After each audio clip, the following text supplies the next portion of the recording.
से राधे राधे। मेरा नाम है हेमंत और आप सभी का बहुत बहुत स्वागत है हमारे इस YouTube चैनल में जिसका नाम है कृष्ण लोक। यहाँ हम आपके लिए नियमित रूप से लेकर आते हैं श्री कृष्ण व राधा रानी के एक से बढ़कर एक नए नए भजन, कहानियाँ, किस्से, मान्यताएं और कई रोचक तथ्य और अन्य चीज़ें। और आज की इस वीडियो में हम चर्चा करेंगे वृंदावन में स्थित रहस्यमय व अलौकिक निधिवन के बारे में। मान्यता है कि यहाँ आज भी श्री कृष्ण राधा रानी संग रास रचाते हैं। जो भी इसे देखने का प्रयास करता है वह क्यों खो देता है अपना मानसिक संतुलन? आखिर क्यों मना है शाम के बाद निधिवन में जाना? इन सवालों के जवाब हम आगे देखेंगे। भारत में कई ऐसी जगहें हैं जो अपने दामन में कई रहस्यों को समेटे हुए हैं। ऐसी ही एक जगह है वृंदावन में स्थित निधिवन, जिसके बारे में मान्यता है कि यहाँ आज भी हर रात श्री कृष्ण गोपियों संग रास रचाते हैं। यही कारण है कि सुबह खुलने वाले निधिवन को संध्या आरती के पश्चात बंद कर दिया जाता है। उसके बाद यहाँ किसी का भी आना सख्त मना होता है। हैरानी की बात तो यह है कि संध्या होते ही पशु पक्षी भी अपने आप ही निधिवन को छोड़कर चले जाते हैं। वैसे तो सभी लोग शाम होते ही यहाँ से चले जाते हैं, परंतु यदि फिर भी कोई भक्त छुपकर वहाँ रास देखने का प्रयास करता है तो वह पागल हो जाता है।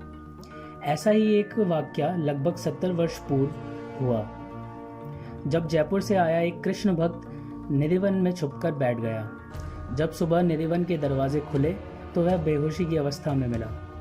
उसका मानसिक संतुलन पूरी तरह से बिगड़ चुका था। ऐसे अनेकों किस्से यहाँ के लोगों से सुनने को मिल जाते हैं।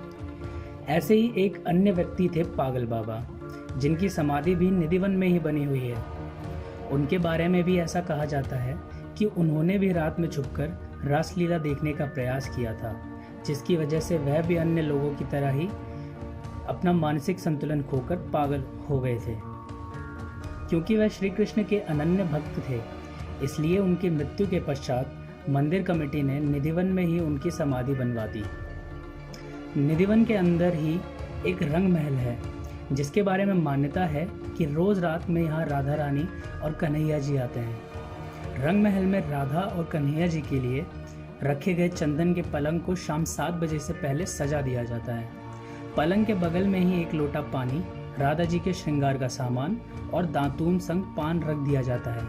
सुबह जब 5 बजे रंग महल का पट खोला जाता है तब बिस्तर अस्त व्यस्त होता है, लोटे का पानी खाली होता है, दातून खुची हुई होती है और पान चबाया हुआ होता है। रंग महल में भक्त केवल श्रृंगार का सामान ही चढ़ाते हैं और प्रसाद स्वरूप उन्हें भी श्रृंगार का सामान ही दिया जाता है। निधिवन की अन्य खासियत यहाँ के तुलसी के पेड़ हैं। निधिवन में तुलसी का हर पेड़ जोड़े में है। इसके पीछे की मान्यता यह है कि जब राधा संग श्री कृष्ण वन में रास रचाते हैं तब यही जोड़ेदार पेड़ गोपियाँ बन जाते हैं। जैसे ही सुबह होती है तो सब फिर तुलसी के पेड़ में बदल जाते हैं। साथ ही अन्य मान्यता यह भी है कि इस वन में लगे हुए तुलसी के पेड़ों की कोई एक डंडी तक अपने साथ नहीं ले जा सकता, और यदि कोई व्यक्ति ऐसा करता है तो उसके साथ कई बुरी चीजें होना शुरू हो जाती हैं। वन के आसपास रहने वाले लोगों के घर में खिड़कियां नहीं हैं। यहाँ के निवासी बताते हैं कि शाम 7 बजे के बाद कोई इस वन की तरफ देखता तक नहीं है। जिन लोगों ने देखने का प्रयास किया वह अंधे हो गए। जिन मकानों में खिड़कियां हैं उनके घर के लोग शाम 7 बजे मंदिर की आरती का घंटा बजते ही खिड़की दरवाजे सब कुछ बंद कर देते हैं। कुछ लोगों ने तो अपनी खिड़कियों को ईंटों से भी बंद करा दिया है। ऐसी चीजें सुनने के बाद आम व्यक्ति के मन में उत्सुकता जागती है और मन होता है कि क्या हम भी उनके दर्शन कर सकते हैं। परंतु ऐसी गलती भूल कर भी मत कीजिएगा, क्योंकि जिसने भी भगवान की रासलीला देखने के लिए इस वन में रुकने की कोशिश की वह सही सलामत यहाँ से कभी बाहर नहीं आ पाया। मैं उम्मीद करता हूँ आपको हमारा यह प्रयास पसंद आया होगा। यदि आपको कुछ नया सीखने को मिला हो, कुछ नई जानकारी आपको मिली हो, तो हमारे इस चैनल को सब्सक्राइब करना ना भूलें और इस वीडियो को अन्य लोगों के साथ शेयर ज़रूर करें। राधे राधे।